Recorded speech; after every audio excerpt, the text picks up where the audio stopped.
Hi, I'm Elise, the editor-in-chief of Beso.com, the site devoted to shopping. And I'm Diana, I'm the fashion editor. Today, we're going to talk about the rules of buying a winter coat. Now, this might seem like a pretty obvious proposition, but actually there's a real art to buying a coat, because the last thing you want is to shell out a lot of money for something that's going to taunt you from your closet, and it happens all the time, even to us. So here are the 3 rules that you need to keep in mind. So most of us go shopping in August or September when it can still be boiling hot out. And so often you're wearing, a basic silk blouse or even a t-shirt or a tank top. Keep in mind that this is not what you're gonna be wearing when the thermostat drops. You're gonna be wearing chunky sweaters, blazers, cardigans. And so as much as it hurts my pride, I always buy a coat that's at least one size too big. You have to account for all those layers and pick a coat that's roomy enough. Which leads me to my next point, which is that when you put that coat on to try it on, move. This is a coat that I actually bought in my own size, breaking rule number 1, and it looks great when I'm standing here passively.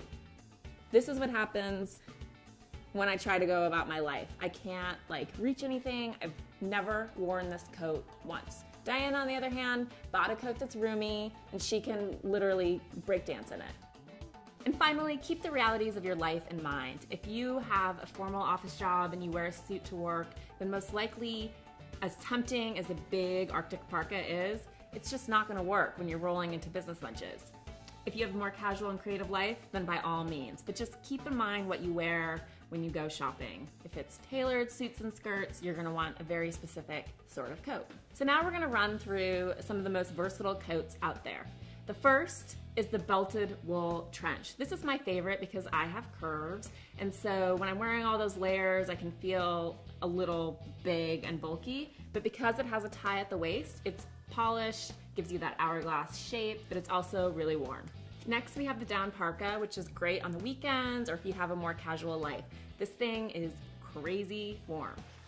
Often when you go coat shopping, you're going to encounter a sea of black, gray, and brown. But I would argue that color can be just as versatile and you should absolutely have one in your repertoire. This one is also great for traffic. There is no way that a car is not gonna see Diana. We're also huge fans of the wrap coat. This one's great because it's soft and it accommodates so many layers. And then because it has the tie, you can really carve out that waist. Obviously, this one's very fashion forward. You could go with a more subdued print, but tribal wins in my book. And finally, how could we overlook faux fur? This coat's great because it's warm and it's a little bit fancy, but you can absolutely make it work for day or evening. Hope this helps. For more tips and tricks, come see us at Beso.com.